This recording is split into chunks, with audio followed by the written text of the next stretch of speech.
একজন ইমানদারের ছোট্ট কাজ আল্লাহ পাওয়ার জন্য করেছে, নেক কাজ, ছোট্ট একটা নেক কাজ আল্লাহ পাওয়ার জন্য করেছে, তো তার আমলনামায় আল্লাহ সওয়াব লিখতে থাকে। দেখেন, আমরা তো মসজিদ থেকে তো বাহির হবই, মসজিদ থেকে তো বাহির হতে হবে আমাদের।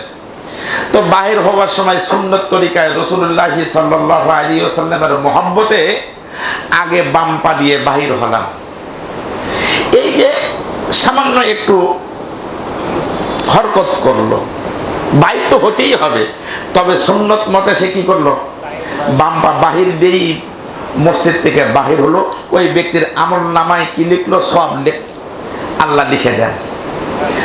মসজিদ থেকে বাহির হয়ে এবার কি করলো, ডান পা আগে জুতার মধ্যে ঢুকালো, অর্থাৎ আগে ডান পায়ে জুতা দিল, বাম পায় না, আগে কোন পায়?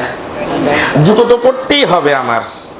এখন পড়ার সময় একটু খেয়াল করে পড়লাম যে আমার ডান পাটা আমি জুতোর মধ্যে আগে প্রবেশ করাইলাম, ডান পায়ে জুতো আগে লাগাইলাম। রাসূলুল্লাহ সাল্লাল্লাহু আলাইহি ওয়াসাল্লামের সুন্নত আদায় হলো, আর তার আমল নামায় আল্লাহ পাক সওয়াব লিখতে শুরু করলো। এই জন্য আল্লাহ পাকে মানুষের কলবের দিকে তাকায়, কাজ না, চেহারা না, সুরত না। ওয়ালাকিন ইয়ানজুরু ইলা কুলুবিকুম ওয়া নিয়াতিকুম।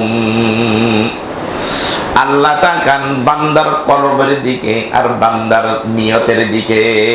নিয়তটা কি করলো?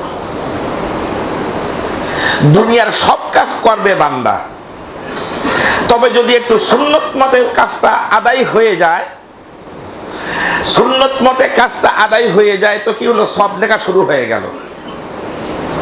কথা বুঝাইতে পারলাম না। আর কাজ তো করতেই হবে, সুন্নত মতে হলো না, কাজটা আদায় হয়ে গেল, কিন্তু সওয়াব লেখা হলো না। তদরূপ রাসূলুল্লাহ সাল্লাল্লাহু আলাইহি ওয়াসাল্লামের মহব্বত যার অন্তরে যত বেশি হবে, সে উম্মত আল্লাহর রাসূলের উপরে বেশি বেশি দুরূদ পড়বে। বেশি বেশি কি পড়বে? গত জুমায় বলতেছিলাম, একবার দুরূদ পড়লে আল্লাহ কি করে, 10টা কি করে, নেকি দান করে, 10টা নেকি দান করে। কিন্তু একটা বিষয়, সে বিষয়টা হলো, যদি কেউ জুমার দিনে দুরূদ শরীফ বেশি পড়ে, জুমার দিনে যদি কি পড়ে, একবার দুরূদ শরীফ পড়ে, অন্য দিনে একবার দুরূদ শরীফ পড়লে 10টা নেকি। আর জুমার দিনে যদি কেউ একবার দুরূদ শরীফ পড়ে, তাহলে রাসূলুল্লাহ সাল্লাল্লাহু আলাইহি ওয়াসাল্লাম বলেন, ওর আমল নামায় আল্লাহ পাক 70টা নেকি লিখে দেন। কয়টা? কেহ বলল একবার সাল্লাল্লাহু আলাইহি ওয়াসাল্লাম দুরূদ শরীফ। সবচেয়ে ছোট দুরূদ শরীফ কি?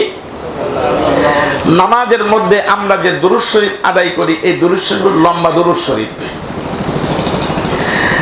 হাঁটতে চলতে ফিরতে খালি ছোট্ট দুরূদ শরীফ পড়লো, সাল্লাল্লাহু আলাইহি ওয়াসাল্লাম, সাল্লাল্লাহু আলাইহি ওয়াসাল্লাম, সাল্লাল্লাহু আলাইহি ওয়াসাল্লাম। একবার দুরূদ পড়বে তো আল্লাহ পাক, জুমার দিনে একবার দুরূদ পড়বে তো তার আমল নামায় আল্লাহ 70টা নেকি লিখে দেন। সুবহানাল্লাহ। কয়টা নেকি?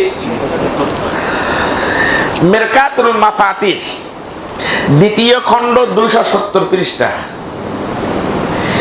আন্নাল আমালা ফি ইয়াউমিল জুমআতি বি70 দিফান। যদি কেউ জুমার দিনে একবার দুরূদ শরীফ পড়ে, আমল নামায় কয়টা নেকি? 70টা নেকি।